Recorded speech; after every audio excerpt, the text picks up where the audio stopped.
Thank you. Thanks very much. When they asked me to do this, they didn't say I had to follow Eric Wagner. If I'd known that, I would have refused, just for the record.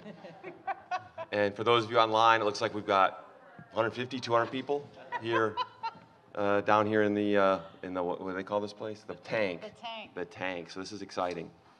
So we'll first go with introductions for Lainey and Matt. I don't have large flowery introductions made for you, although I could. Lainey's, we could take the whole session talking about her accomplishments. Matt's too young for the whole session, but he could make a good ding in it. So Matt with Ascend, Lainey with Premier, why don't you guys just give our viewers here just a little bit of background on why we should know anything about the future of MedTech.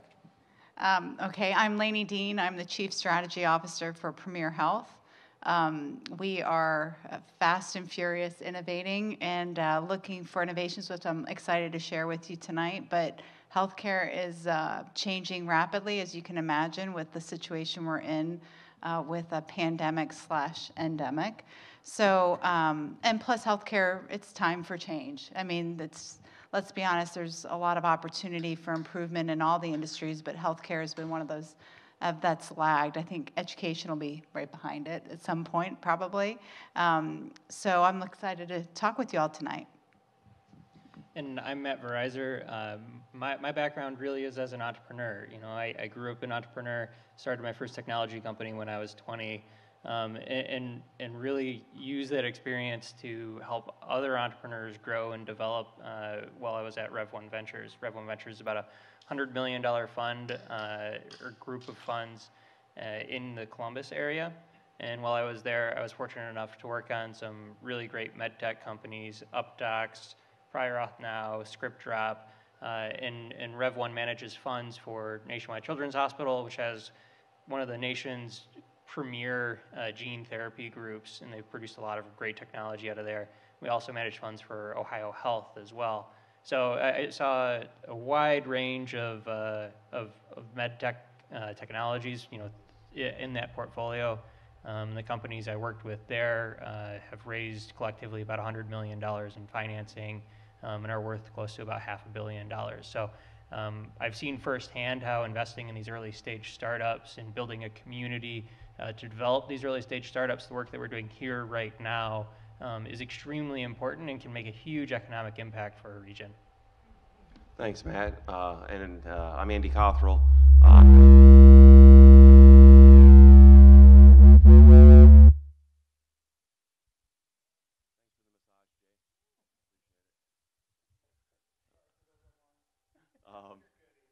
Thanks.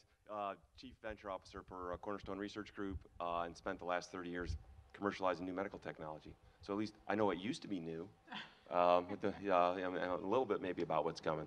So let's dive in. So Lainey, you mentioned a pandemic. Anybody in the audience familiar with COVID-19, novel coronavirus? It goes by different names.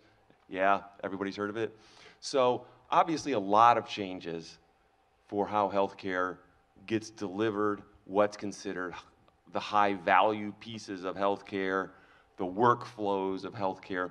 What have you guys seen, and what do you think are positive changes that are here to stay when COVID fades, and what's temporary and you can't wait to get rid of it as soon as the pandemic clears? Well, the last one's easy, masks. Okay, let's be honest. Everybody hates masks, but it's just part of our life, and it proves to work, so it's important that we stick with it. I think what's really interesting about the pandemic is innovations have happened rapidly. Like telehealth, the barrier to telehealth has been the government's payment for telehealth was the barrier, which is why it was hard to get it adopted. So in other words, if you went and had a televisit, there was no payment for it, the patient had to pay for it. So health systems are thinking, well, we were the first in Dayton to offer telehealth. We did this years ago. We've had the platform built. We've had the chassis ready to go. We just needed the payment to kind of be unearthed and opened up to be so that there would be reimbursement for it. And what's happened is such a rapid innovation around that. So when you think about rural healthcare, and when we say rural, we're not talking that far outside of Dayton. We're talking Greenville, up in Sydney. Resources are scarce for certain specialties. We've seen with the pandemic a lot of physicians, nurses, staff exit the industry. They're just exhausted. They're worn out. There's, some were afraid. And so you've got less with then more demand but less supply. What's nice about the telehealth, we were able to pivot really quickly to support these outlying hospitals because our neurologists, all of these specialists, infectious disease, pulmonologists, were all available via telehealth to help answer what these physicians were seeing in these smaller hospitals. So you can, through telehealth, you can leverage a very limited resource in a greater way, and that has helped provide care to many throughout the region, which is significant. The other thing that's been really interesting is you start to think about how to do your work differently. So in the pandemic, we had to make decisions. So in a health system, if you guys don't know, it's a $2 billion company, right? So it's slow, very slow. It's very hard to make decisions. You got to go through lots of layers. And in the pandemic, when you're having to make and move quickly and pivot quickly, we realized there's a better way to work and a faster way, more nimble way, and it's still with us now, which has been exciting. The other thing that I think we're starting to realize with the scarce resources, we have to look at the way we work from the level of what tasks need to be done by a human and what needs to be done by machine. And so automation is huge. We launched our digital strategy through the pandemic. It was actually a key tenet in our strategic plan that actually was formalized at the very beginning of the pandemic, but at the end of our strategic planning process. And strategy 3 of our plan was digital. So people think digital is, online physician appointments. That's not digital, by the way. Digital is so much bigger than that. And I know, Matt, you know what I'm talking about. It's really how do you leverage the AI, using that AI interface to say, what could be done by the machine so that the nurse could be doing what the nurse needs to be doing at the bedside. And that means also even on the backside for billing. Do you need to have all these people doing this very detailed work that really a machine could automate it through AI? So that's launched in the middle of the pandemic. And I think that's going to help us be really efficient with our resources because, as we know, everybody's looking for people to work. And healthcare is just one of those. So I hope that answers. That was terrific. Matt, what about from your end? I mean, you're more on the edge of implementing some of these COVID-driven changes with technology. What do you see that you think is going to be a long-lasting versus maybe a temporary thing? Well, like you said, it's accelerated a lot of changes that were already happening. And so one of those major changes is the makeup of the population in the U.S. We have an aging demographic. We're struggling to take care of these people, and we're struggling to meet them where they want to be. And most seniors now want to age in place. And so they want to be taken care of at home. This actually works out pretty well for hospitals because when someone comes into the ICU or they come in for a treatment, they want to free up that bed as quickly as possible.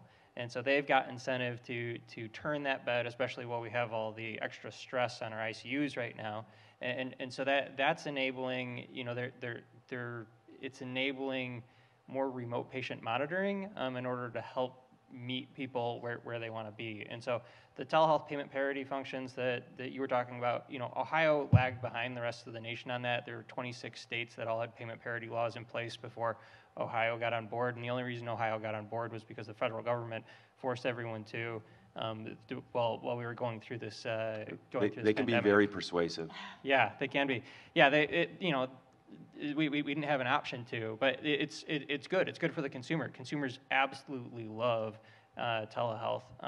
In general, the net promoter scores for telehealth are through the roof.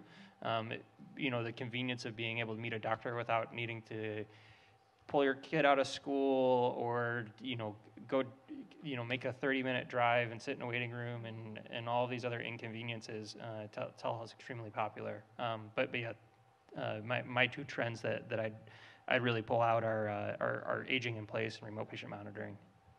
So my retirement business is going to be remodeling homes for age in place. That'd be It's the a thing. pretty good idea. Yeah. All right. So very simple, very personal. The one thing I like about the pandemic that I hope stays is when I go to the doctor, I get to sit in my car until they call me, and then I just walk straight into the appointment room. I like that. That's great. I'll try to make that happen. Yeah, that'd be wonderful. Yeah, because I do see premier facilities, so you could try to get that done. That'd be great. So Lane, you mentioned AI, and AI is a fascinating topic, I think, when you think about the future of MedTech on two levels, right? One is how much will AI advance as a clinical decision support tool, right? And maybe even beyond support, right? Where it's actually a clinical decision-making tool, like it is for a closed-loop insulin pump system. I'm also interested in your perspectives on, and this may be a ways out there yet, but the actual integration of AI with therapies, right? Like, we have mechanical therapies now. I've got hardware in my newly surgerized ankle there. We've got biological stuff, right? People are getting CRISPR'd, we get vaccines, all those kinds of things. What about AI actually integrating with our anatomy and physiology? So answer that on a couple levels. One is the influence of AI in the current sort of care paradigm, and then also the potential for AI to actually be on board in a patient. Oh gosh, the on-board part will be hard for me because I'm not clinical. You know that, so Well, yeah. I don't. But if you watch Star Trek, I know. you should be able to get something. I know. On the business side of things, there is so much documentation that goes on at the bedside or really in any process, billing we talked about. And what we found is that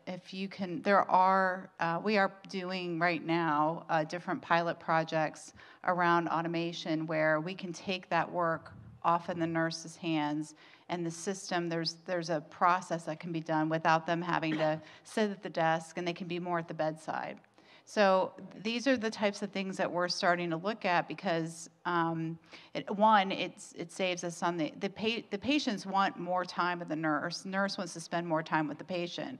And so what we start to think about is how do we take those lists of activities that they're currently doing and then prioritizing what absolutely has to be done by them and then what could be done in the background and meeting the requirements and still obviously it's being safe, but some of the requirements it should not be a nurse. But it's kind of like a process that just continues to morph and we don't realize, well, we have RNs at the bedside, does it need to be the nurse that does it? And it really doesn't. So it starts to really think about the workflow differently. The other thing too, when you're talking about government reimbursement, and so that goes back to the billing side, there is a lot of documentation that has to happen. Right now that's done by people, and it's hours and hours done. And so by doing this and allowing that automation to occur with AI, you don't need to have somebody doing that. They take it from the EMR and they submit it with accuracy, and they know what's going to get approved, what's going to get declined.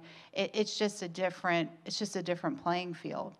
And the only other thing I would say on when we think of just how we work differently and automation, we're also thinking about that from an analytics standpoint.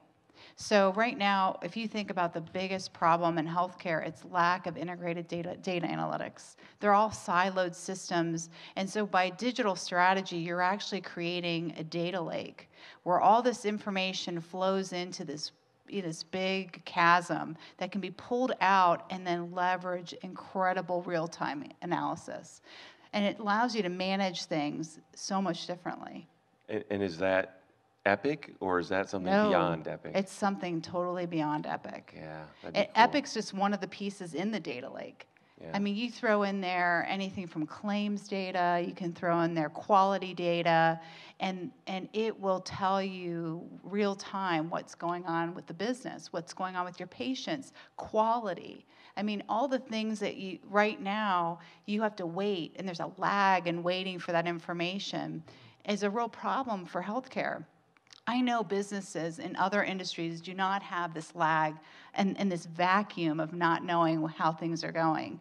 And Yeah. that is one of the real problems in healthcare, because all these systems have said we're not going to speak to each other, and it poses a problem ultimately for the patients. Yeah, So absolutely. it's really this digital transformation that we're on is really exciting, because it allow us to really drive towards better for everyone, including our providers. Is there something in that mix that will let my doctor look at me instead of his keyboard during an appointment? Yeah, I think there is. There's actually an AI component for documentation for physicians, and it'll allow them to have more facial connection with their patients, less on the keyboard, because it's using voice. So as they're talking to the patient, now I'm spilling all my candy in the lobby kind of thing, but we're looking at that to where when they're talking, is there a way that could be and there is something that we're looking into so they can be more engaged. That's cool. Mm-hmm. Yeah. So a lot of what you're talking about at a high level, they call it robotic process automation. Yeah. And so it's called RPA, robotic process automation, but the reality is, like, you don't go into an office and there's a bunch of like physical robots typing on keyboards, right? These are computer algorithms that are programmed to do a specific task, or in the case of intelligent robotic process automation, they watch you as the user go through a set of activities. And so in order to train a bot like this, literally what they'll do is they'll just have the bot watch a nurse or watch a clinician or someone doing data entry. They'll watch them do the job for a couple weeks or a couple months, and then it'll create confidence intervals as it watches you, and it'll define, okay, these are the repetitive tasks I know how to do myself, and then these are the 5% that I don't know how to do, and it'll kick it out to a human who then intervenes and handles and triages those specific tasks. And so we build, this technology all sounds crazy futuristic. The premier company in this space is Olive. It's a technology startup based in Columbus, Ohio. It's worth a couple $2 billion. It's a part of Drive Capital's portfolio. This technology is being built right in our backyard. It's being built by engineers here. We actually, as a small data science consulting firm, we have a Blue Prism, which is a robotic process automation platform. We have Blue Prism engineer on our team, and we are actively building bots for hospice organizations and helping them become more efficient as well. And the hardest part about it is change management. It's telling people and getting them comfortable with the idea that a bot's going to do this job and it's going to do it really well. It's not necessarily even the technical challenges of implementing these bots. And so that's where in the day-to-day process you're seeing a whole lot of change. In the world of, you can't find a part of healthcare where machine learning is not making an impact. Everything from imaging and doing three-dimensional modeling of scans, properly identifying tumors, tumor placement, all of that stuff. You're seeing machine learning advance that. And image-based stuff. This is old technology, relatively speaking. Even in terms of gene segmentation and taking absolutely massive chunks of the population, thousands of patient gene pools, and taking a look at that and trying to figure out, okay, what mutations are causing similar cancers among these patients. Like, that's something that a researcher literally could not do.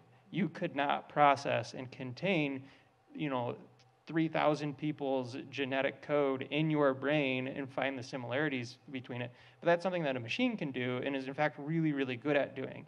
And so, when I was at Rev1, gosh, this must have been 4 or 5 years ago, we were working with a company that was actively moving that sort of work into the cloud and making it available to researchers everywhere. And so, it's impacting everything. It'll shape and create the therapies of tomorrow. And like you were saying, even implants. That sort of stuff, defining the surgical procedure, and also what does the 3D printed part actually look like. A lot of that's mostly done by a computer. It's not, some doctor going through the art form of doing that. Dental, hip, knee, all of that is all being impacted. Yeah, even the dental's interesting. I got a crown, and he just took the measurements and he turned on his printer. I'm like, can I go watch? right? And he printed my crown, he put it in my mouth. I was done. It was Incredible. terrific. So one of the questions I have, so obviously, next frontier, we're going to think about IT and machine learning and AI and bots and all that exciting stuff. What about things? What about those innovators that want to make a device or a diagnostic or bring a drug? Are there still significant unmet needs out there where you think in the next, say, 3, 5, 10 years, we're going to really take a big leap forward? So I can comment on kind of the intersection of software and things. As an individual, while I was at Rev1, I was exclusively investing in software plays. We had one med device company that was a big $10 million hole in the ground. And so after that, we decided, okay, maybe this med device thing is a little too risky for us. And when we stopped playing in that space, at least that much. And so where I see, again, happening right here in Ohio, stuff coming out of the Cleveland Clinic, things like that, interesting technologies are around using machine learning to better inform how you're going through the process of doing a surgery, like a shoulder replacement or a hip replacement. And so that advanced technology is coming in a couple areas. One, during the scan itself, it's using it to better segment, better analyze, better define kind of the boundaries between organs, the boundaries between bones. And then you're also seeing it, it in the combination of using a VR world or an augmented reality world in order to mock up what the surgery is going to look like. And so ahead of the surgery, it'll propose a plan, and the surgeons will all go into a digital room together, take a look at the plan, tweak it as they see fit. And again, it sounds crazy, but companies like Stryker and organizations like this are actually moving on this technology. Yes, some of it's still in clinical review boards, but it'll be here sooner than we think.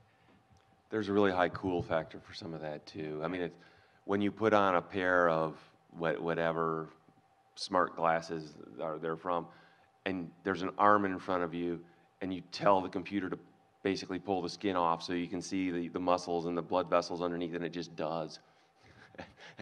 And you can see, from a surgical pathway standpoint, oh, this is exactly where I need to go to avoid that nerve or that vessel or that whatever. It's amazing. Lainey, so obviously digital is a big part of Premier's innovation strategy, Right. but there's a stuff part of it too, right? There is. We're actually looking at smart rooms. Ooh. Yeah, really cool technology where you evaluate. The room is all wired with technology for the patient, but it's telling the providers, which it could be a nurse practitioner, a physician, the nurses, tells them everything that's going on. But also tells the patient, it's a level of engagement where at their fingertip, they're able to communicate very easily than a call button, and it's a lag, and then they're yelling it's very different. It's all at their fingertips, and there's a screen that kind of gives them an idea of what's going on with everything that's happening with them. The bed is reading what's happening with the patient. It's all through what they're sitting on, laying on. It's really, so they're not connected to all these different things on their arms, and makes it a lot easier for them. So there's also smart room ORs that you can, the bed that the patient lays on for surgery tells them all about their heart rate. Everything is just being by the pressure and reading the vitals from the. So there's a lot of really cool things coming out that will, I think, be exciting because really what's going to happen is when you're in the hospital, you're going to need the hospital. So you're going to need it to be the high-tech environment you need it to be. And really so much is going to be moving even more than it already has to the outpatient side. They're doing total joints. They're out in 6 hours, 8 hours now. I've seen where patients are walking around after they've had a hip replaced. And so that typically used to be a day or two hospital stay. Mm-hmm. And it's just, but the technique, to your point, the technique so improved. And then obviously robotics and other pieces and parts to that process are adding to that. So there is just more happening. And back to the whole payer side, you know, there's still governmental barriers to some things getting to that outpatient setting.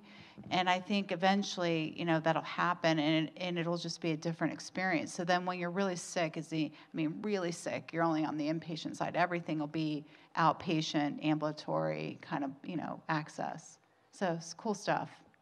So that implies a different physical landscape of care settings, right? Like, you know, I think you know Randy Ustra at ProMedica, right? And I've heard Randy say out loud, you know, as the CEO of however 9, 14, however many hospitals they have, I don't know.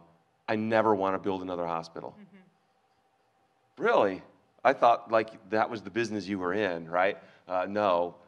You know, the trend is clearly how can we get care to the patient's home, yep, to an ASC, to where, you know, meet the patient where they're at, mm-hmm, with their care. Matt, from a product development standpoint, are there things in that sphere that you guys are focused on to help sort of decentralize the provision of all but the most serious care? So we are working on a remote patient monitoring platform specific to, and this is with a startup in town who is commercializing some technology out of AFRL. And so I can't take credit for all of the work that's been done on this, but we've been helping inform them using the data that we have access to, and then the access that we have to the hospital networks through Ascend and the Greater Dayton Area Hospital Association. But with all that said, the remote patient monitoring marketplace is incredibly crowded. There are, you know, these vitals tracking companies are a dime a dozen.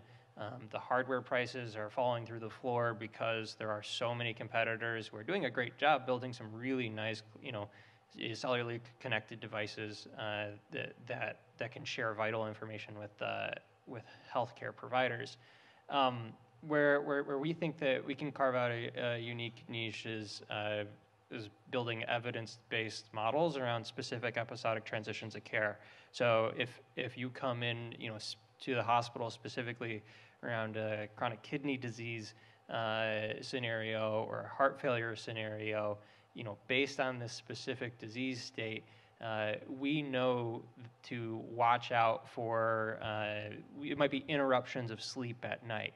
Okay, this individual who is struggling with chronic kidney disease, they might not be comfortable wearing a bunch of sensors 24/7, but they might be okay with us having some environmental sensors that they can't see, they can't touch, they don't charge, they don't connect to anything, but it literally just like is a smart pad that you sit in their bed, and it gives us their resting heart rate, resting breathing rate, heart rate variability, and their interruptions over the course of the night.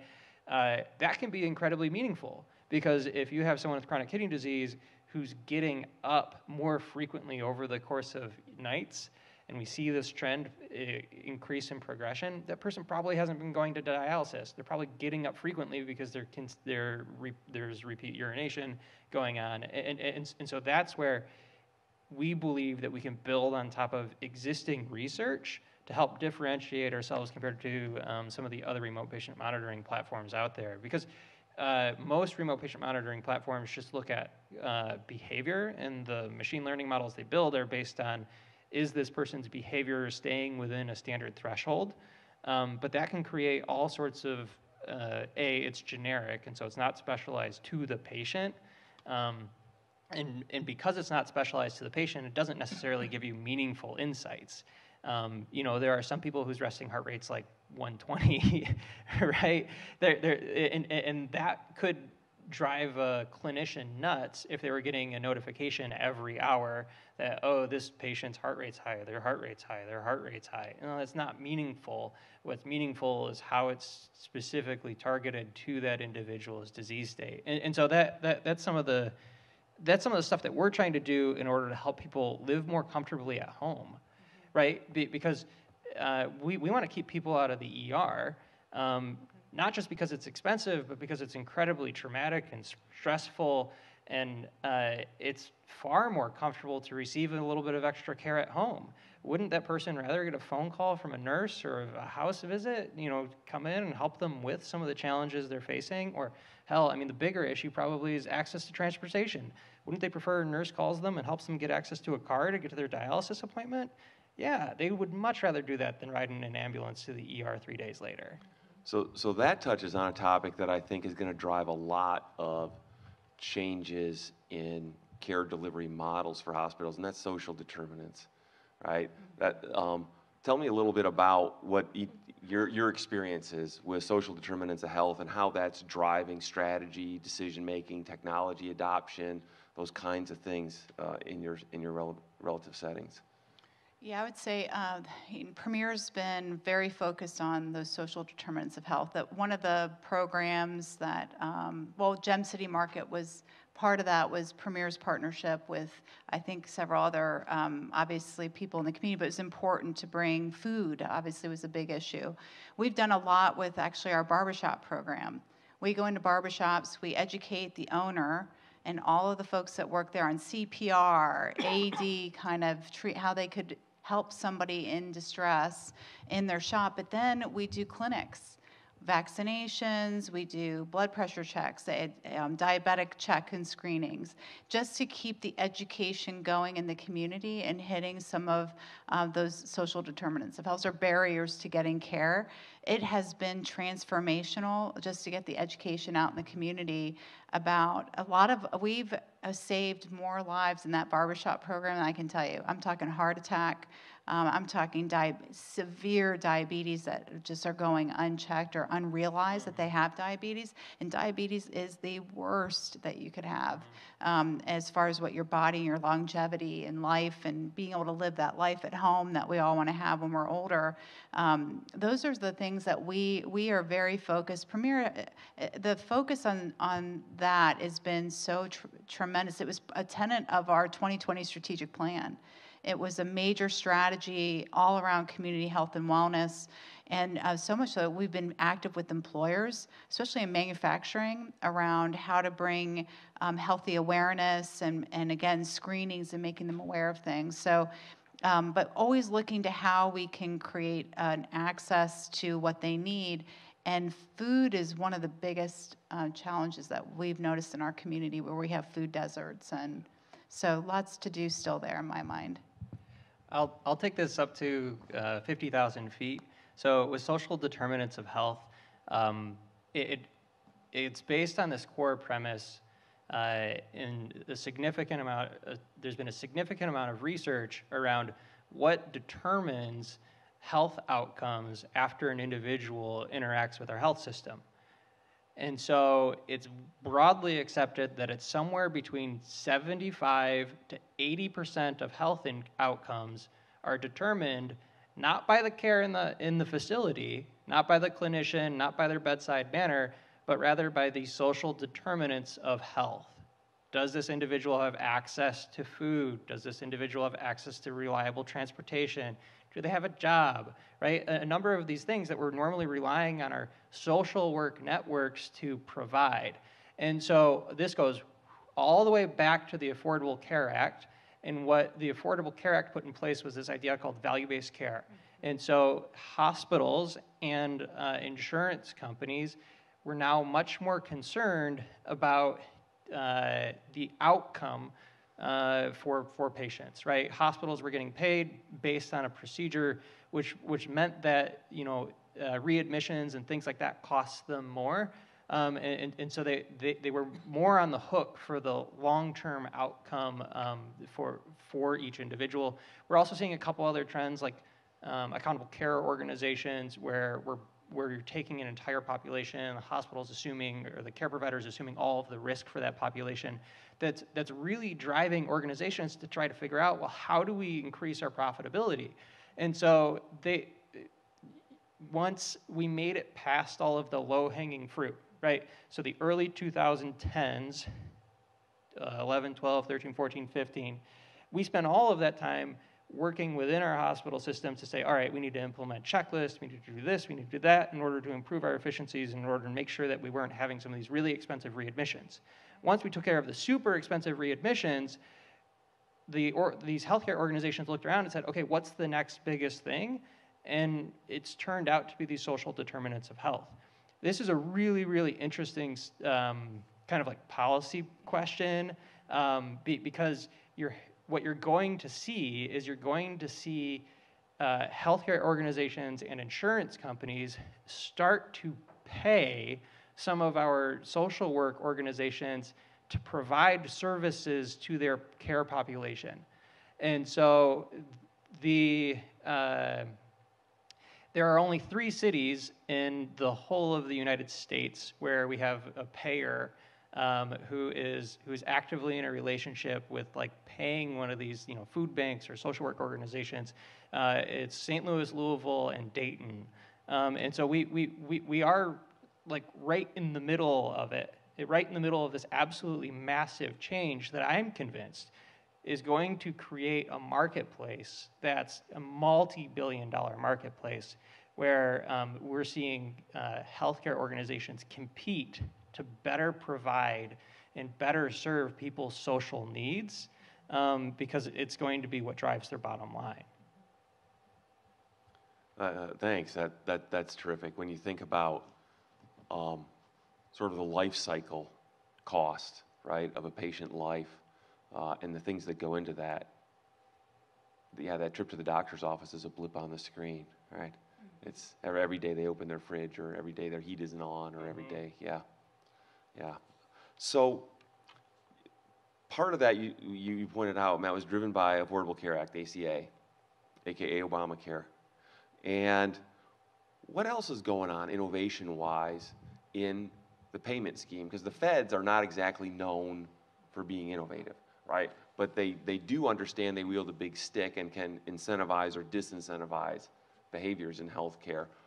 What's on the horizon there? Are there things evolving there that you think will push future healthcare trends in one direction or another? One of the trends we're seeing, or in our market, I'm sure some of you may have received, is direct primary care. So it's this concierge type. There's 2 types.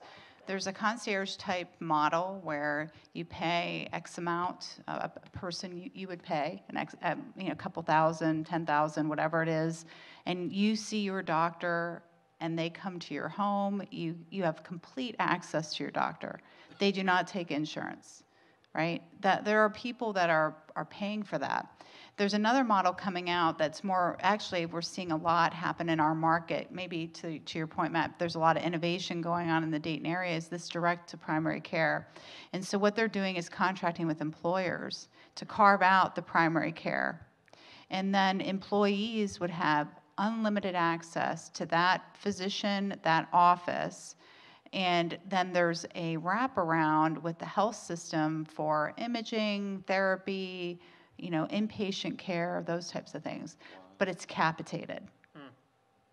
So, capitated as a group or as individuals? Or as well as a per member per month for the lives under that health plan. Okay. And so then the hospital, right, so now all of a sudden they're buying capacity to say that when that employee needs care, when that employee needs services, we have set aside that capacity. They're paying up front for that, for access. And so all of a sudden you're going to flip. If it really catches steam, we've only seen it in a couple, they're starting pockets. And they're interesting. They're not starting in Dayton proper. They're starting in outlying communities, smaller communities. And it's just going to, I think it's going to be really interesting. It could be one of the biggest game changers in my mind of giving people unlimited access to the lowest cost of care point, which is primary care. Right? And not only just a primary care office, they'll have complete complement of social workers, nutritionists, all the things that keep people healthy and keep them out of higher cost of care. Because they're guaranteeing to that employer this product will deliver savings because it's expensive. I mean, healthcare is probably one of the biggest expenses an employer has to bear. Oh, absolutely, and only going north. Right? Every year it outpaces inflation. And it's increasingly hard to stay healthy. Yes. Yeah. Like Lainey was saying, most of what we've seen around some of the changes in these these payment models has really been around bundling populations. And so what we've typically seen are these accountable care organizations in Ohio. For whatever reason, there's a lot of traction around bundling together the care for large groups of especially youth and children. That is probably where we're seeing the greatest traction for these ACOs. When you bundle together everyone's care, the government has this program, the Accountable Care Organization program, has incentives built into it to try to help these organizations run more efficiently. And so basically they're saying, we're going to trust you to run your organization more efficiently. We're going to create a baseline, and if you outperform, then we're going to give you a bonus. And so in that way, they're provided incentive to manage their margins and to be smarter about the way they're providing care, and also try to improve patient experience. What's super interesting about this is that you would look at this program and you'd think, oh, from a federal government standpoint, they're doing this to save money. But the reality is the ACO program actually costs more to the government than just traditional care. And so you'd say, why in the world would the government bother doing this? And it's because they are evaluating these programs based on 4 criteria. And I think it's like 3 out of the 4 of them are really focused on quality of care. Most of it is hinging around, are you taking better care of your population? And hopefully you're going to generate savings out of it. And a lot of these organizations, they do create hundreds of millions of dollars of savings, but all of that money just gets paid back to them in the form of bonuses. So it's a really, really interesting setup once you start peeling back the layers of it. That's cool, and it's the interesting thing for me as all this plays out on the payment side is humans are optimized for exploiting whatever rules framework you put in front of them, right? Yeah. Whatever economic they'll find the cheese at the end of the tunnel, right? No matter what the maze looks like. And it'll be interesting to see the intended consequences come about, and then of course there'll be a set of unintended consequences that come out. Is there anything that you see in any of these payment innovations that concern you in terms of unintended consequences? I don't know. You go first. All right. So my biggest concern is that there is some very intentional population segmentation that's happening. And so some of our most expensive patients are intentionally being left out of these care populations where they're getting better treatment. And so to the degree, there's this company that pulls together consumer spending information. And so it knows whether or not I buy cigarettes. And there are accountable care or ACO organizations who are using that data to decide whether or not I should be in their pool. And so that will help determine their profitability, and their whole goal is to create a pool that's going to be as profitable as possible. And so that is not fair or equitable, and I have big concerns about what that means. See, that's not Orwellian at all, Matt. What are you worried about? My thing is that the concierge, for example, that's meant for a certain population, right? People who can afford to pay. Yeah. Right. Yeah, there's an economic segmentation that takes place there by de facto, right? Exactly. I think this direct primary care is kind of interesting. It hasn't been significant yet, so I'm looking forward to see what that does. It could be the start of changing the way we look at how we manage the patients, and being at risk for that population would be interesting. So I don't know. It's so early on because it's just getting started.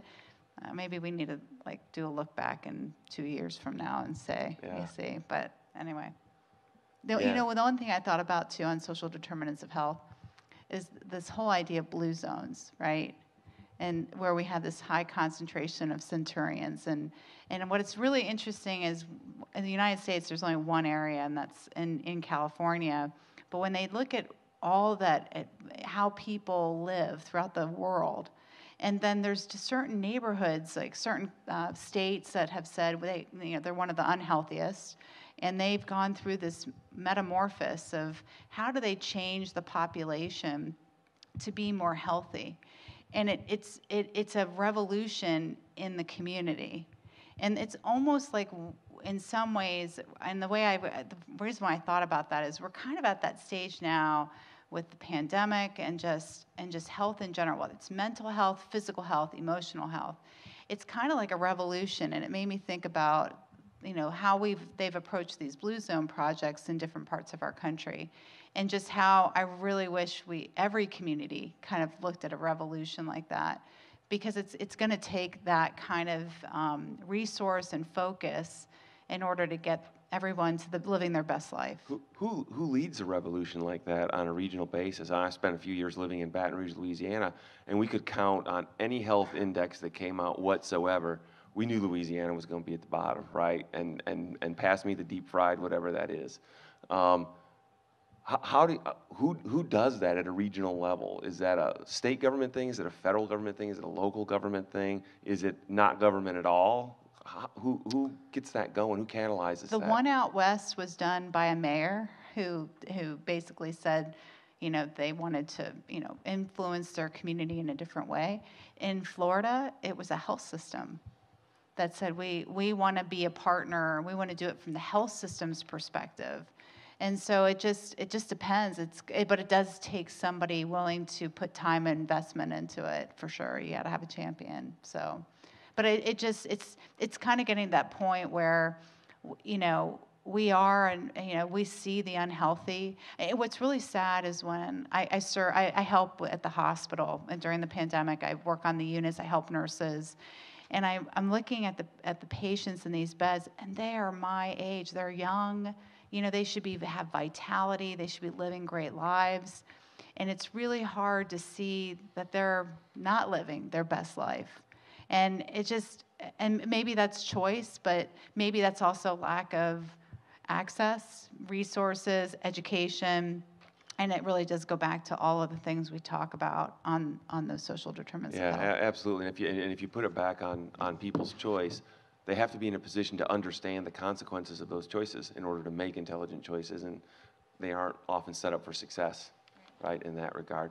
Okay, well, look, we're going to take questions here in just a minute, but I want to ask my capstone question, which is, of all the cool things happening in healthcare, all the future trends, and where we're going to go with the future of healthcare, what's the thing that's like your thing? Like, that's the cool thing that you're like into?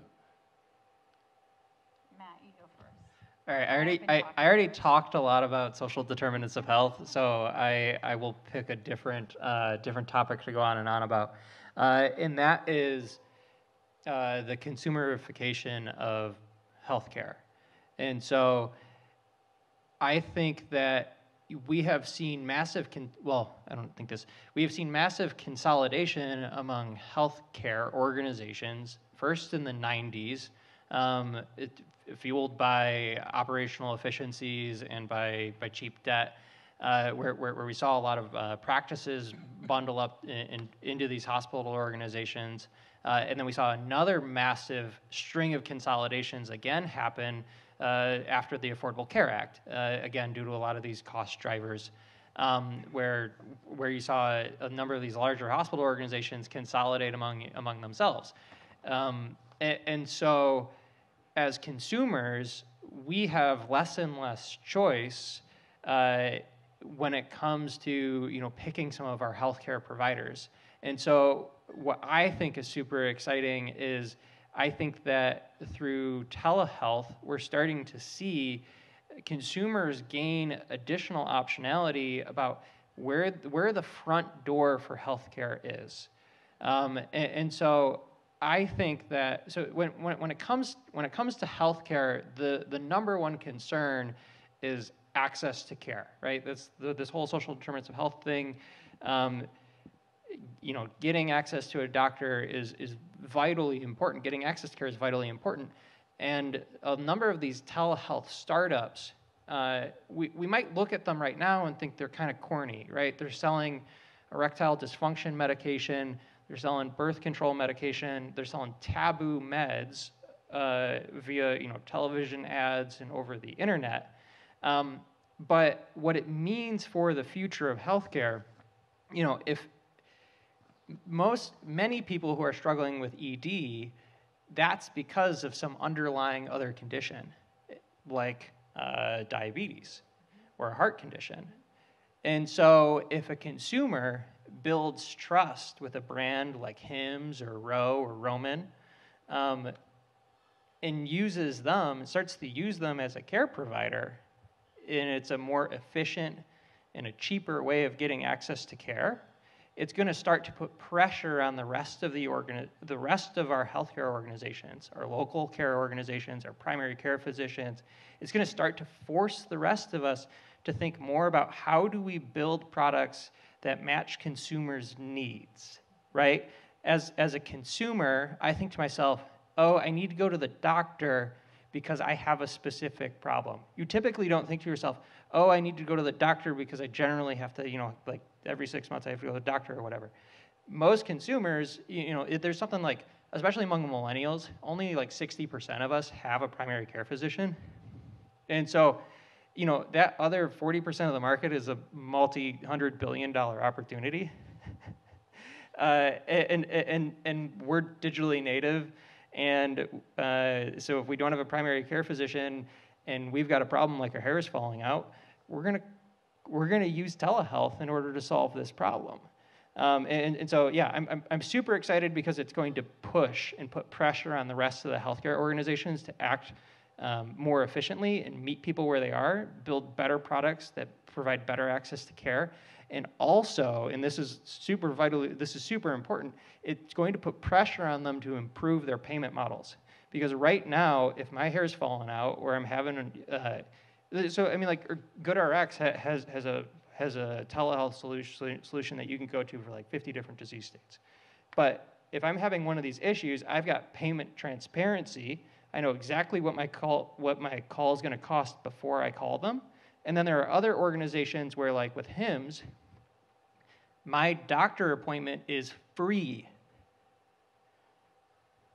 How in the world can a traditional healthcare organization compete with a healthcare company that has vertically integrated itself so it's capturing the long-term prescription revenues in order to make the actual appointment free? And so all of this is about reducing these access barriers to care. And so that's what I'm super excited It's really about. interesting to think about the hands-on care delivery as the razor and the follow-on therapy as the razor blade. Yep. That's something to ponder. That's really interesting. Lainey, what about you? What's your thing that you're most into about future healthcare? I think it's a bit of all of the innovation around patient-centered care, whether it's smart rooms, I think that's going to be an incredible innovation. I think consumers are going to already have shaped the changes where I think there should be evening hours. I think there should be around working families, people who work and just you need to go at 6 o'clock at night or 7 o'clock at night. It's things like that that are we've got to start thinking differently about the access and how we meet the patients where they're at, to your point, Matt. It's all that. We are on that. That is exactly the journey we're on. And it's going really well. We've already started rolling out ways in which we meet the patient to where they can schedule an appointment and they don't have to talk to anybody, and they don't have to be in my chart, and they don't have to, it's just easy for them. It's all about making it easier for anybody to do business with you. Mm-hmm. And right now, sometimes we make it a little difficult for people to do business with us. So I think and then obviously to me, the efficiency piece around the smart stuff. They keep resetting me, and my chart still rejects me. So, Well, you're rejectable. That's what it is. So for me, I'm not going to talk about CRISPR because people know I can get a little intense about CRISPR. I think price transparency is a big one. Yep. But to me, the thing I'm most into is kind of the merger of functional medicine and microbiome into mainstream medicine. I think the degree to which our health is influenced by the 80,000 untested chemicals that circulate in our air every day, that's a topic.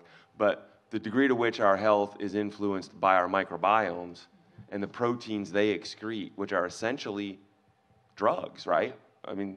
That to me, understanding what's good, what bugs do we want in our guts? What bugs do we not want in our guts? In what ratios? And then how do we influence that through functional medicine and what we eat, what we do? I think that is an area of healthcare that from a chronic disease standpoint, particularly metabolic chronic disease, and I think some of the behavioral anxiety, some of those chronic diseases, I I think there's a lot of cheese down that tunnel. I absolutely agree. And actually, I've heard, and I don't know if this is true, you might know this, that there's companies out there that are looking to create custom probiotics.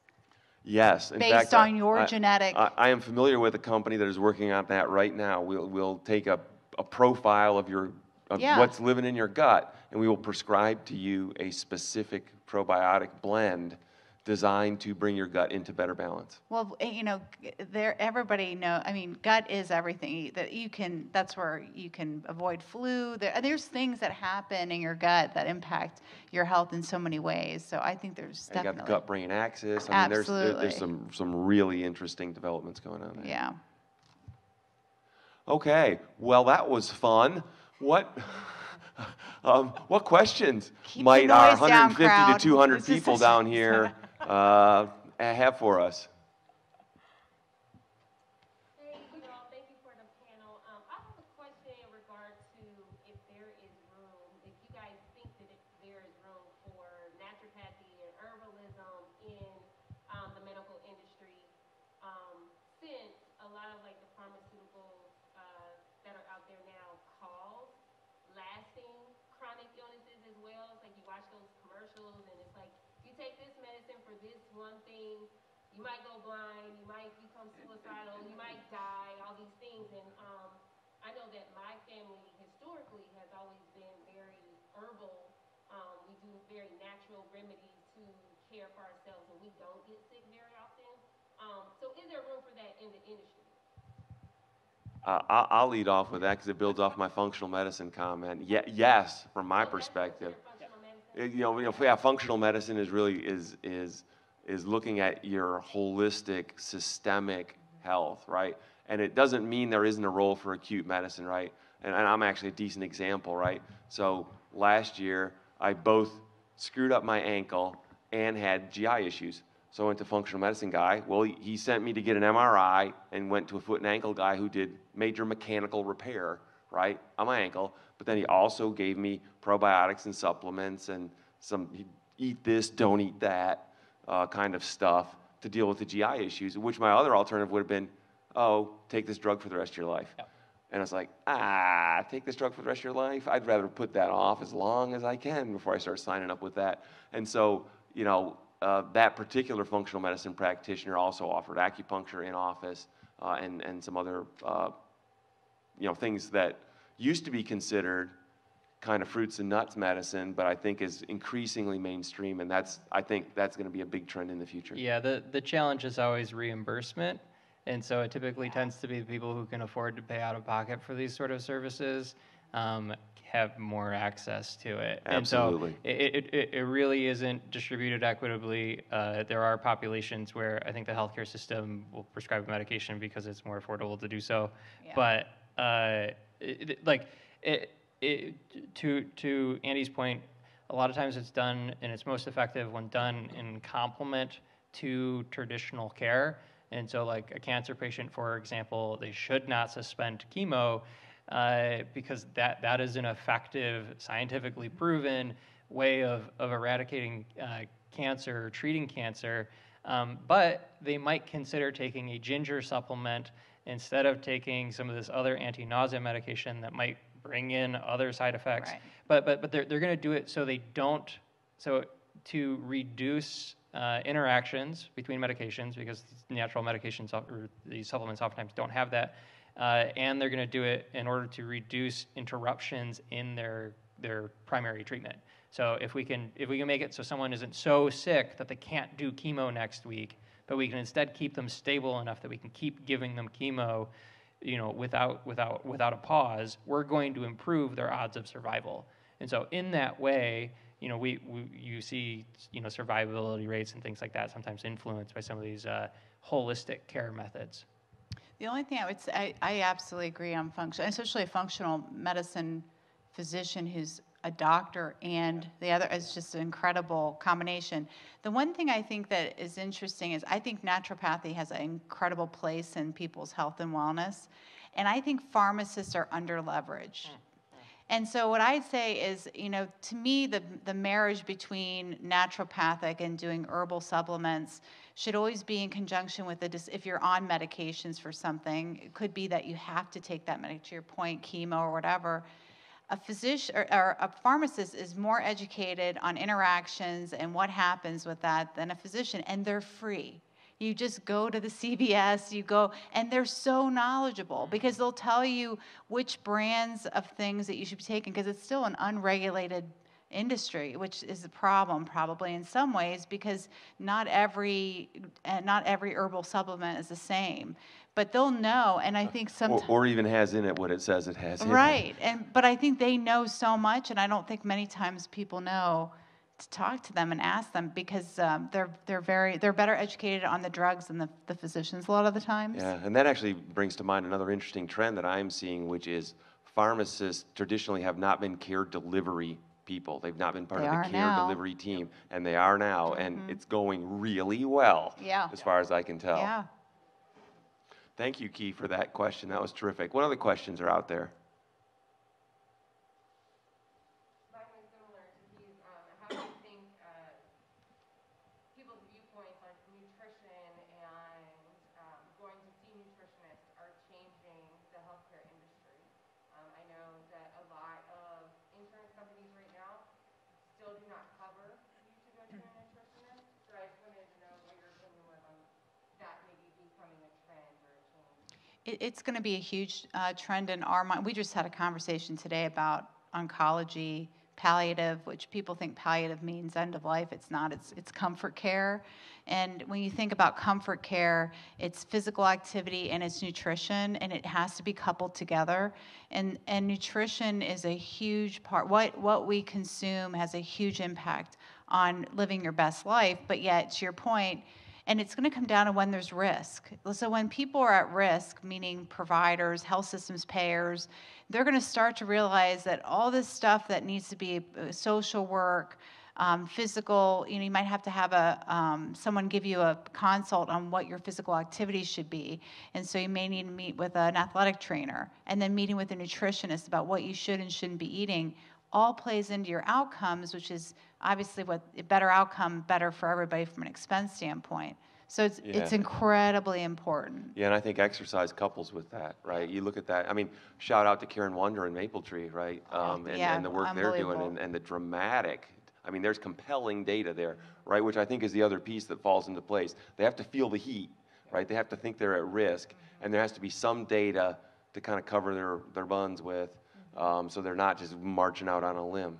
And I think as those two things fall into place, you're going to see increasing acceptance of that as mainstream care regimes.